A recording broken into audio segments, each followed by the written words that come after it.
आप सब सब्सक्राइब का बटन दबाइए और साथ ही घंटी का बटन भी दबा दीजिए ताकि मेरी हर आने वाली नई वीडियो आपको मिल सके।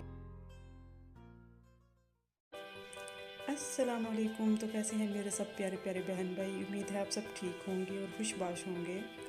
तो बनाते हैं आज की रेसिपी। जैसा कि आप देख रहे हैं, आज हम बना रहे हैं पूरी, जिसकी फरमाइश भी थी। मेरी एक बहन ने फरमाइश की थी पूरी बनाने के लिए, तो ये उनकी फरमाइश है। तो चलिए स्टार्ट करते हैं कि हम पूरी कैसे बनाएंगे। मैंने लिया है इधर 1 कप मैदा, 1 प्याली या 1 कप कह लें, ऑलमोस्ट सेम है। उसमें मैंने हस्बे ज़रूरत थोड़ा सा ही नमक डाला था और मैंने इसमें तकरीबन 2 टेबलस्पून ऑयल के डाले थे।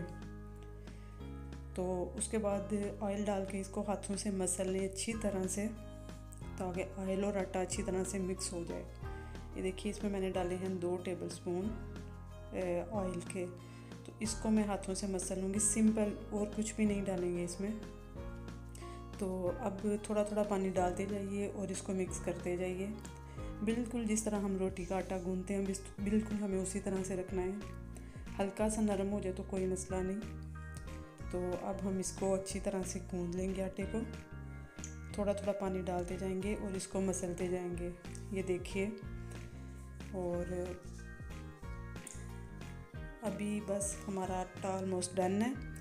तो इसको हम बस थोड़ा सा कवर करके, तो हम इसको 30 मिनट के लिए रख देंगे। 30 मिनट के लिए इसको रखना बहुत ज़रूरी है। उसके बाद फिर हम पूरी बनाना स्टार्ट करेंगे। तो स्टार्ट करते हैं पूरी बनाना। इधर हम लेंगे बिल्कुल छोटे छोटे से पेड़े लेंगे हम, और इनको बना के रख देंगे। सारी इकट्ठे ही ले लें, फिर आपकी पूरी बहुत जल्दी और आराम से बनती जाएगी। ये देखिए, जैसे मैं इकट्ठे बना के रखती जा रही हूँ। और याद रखिए, इसको हम मैदा या आटा बिल्कुल भी नहीं लगाएंगे, इसको हम ऑयल लगाएंगे। चाहे आप शेल्फ के ऊपर बेल रहे हों या आप बेलन के ऊपर, आप ऑयल लगाते जाएं और इसको बेलते जाएं। तो ख्याल रखिए कि ये सी थ्रू ना हो, क्योंकि सी थ्रू होगी तो वो फूलेगी नहीं। फिर बस सी थ्रू से थोड़ी सी मोटी, जैसा कि आप देख रहे हैं। तो बिल्कुल इस तरह की पूरी होनी चाहिए, और ऑयल आपका बिल्कुल स्मोक वाला होना चाहिए। ये देखिए, ऐसा ऑयल होना चाहिए, फिर आपकी पूरी फूलती भी है और नरम भी रहती है। अगर आप ठंडे ऑयल में पूरी डाल देंगे तो फिर आपकी पूरी अकड़ जाएगी और बिल्कुल भी अच्छी पूरी नहीं बनेगी आपकी। इसलिए ऑयल जो है आपका प्रॉपर हॉट होना चाहिए, बिल्कुल स्मोक निकलता हुआ। और ये देखिए मेरी पूरियाँ कैसे फूल रही हैं, बहुत ही ज़्यादा मज़े की पूरियाँ बनी हैं, और फूल भी सही रही थी और हंसता भी हैं। बहुत ज़्यादा हंसता पूरियाँ और मज़े की बनी थी। ये देखिए, अब बस आप बेलने का ख्याल रखिए कि बहुत मोटी नहीं होनी चाहिए और बिल्कुल सी थ्रू भी नहीं होनी चाहिए। ये देखिए, और जब हल्की सी गोल्डन होने लगे तो फिर आप निकालते जाइए इसको। अगर ऑयल आपका सही गर्म है तो मैक्सिमम पूरी को 15 से 20 सेकंड लगते हैं ऑयल में। और ये ऑयल ने आज मेरी कढ़ाई का हशर नशर कर दिया है। मैंने आज फ़र्स्ट टाइम ये कढ़ाई यूज़ की है, स्टील की।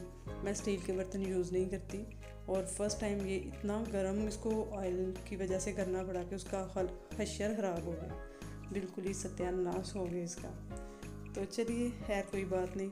और चलिए, आज उम्मीद है कि आपने पूरी बनानी सीख ली होगी, और मेरी जिस बहन की फरमाइश है उम्मीद है उन्होंने भी देख लिया होगा। और ये देखिए हमारी पूरी बिल्कुल नरम, और ये देखिए बिल्कुल बाज़ार की तरह हंसता। चलिए, खुश रहिए, हंसते रहिए, मुस्कुराते रहिए, ख्याल रखिए अपना। ओके जी, अल्लाह हाफिज़। सब्सक्राइब।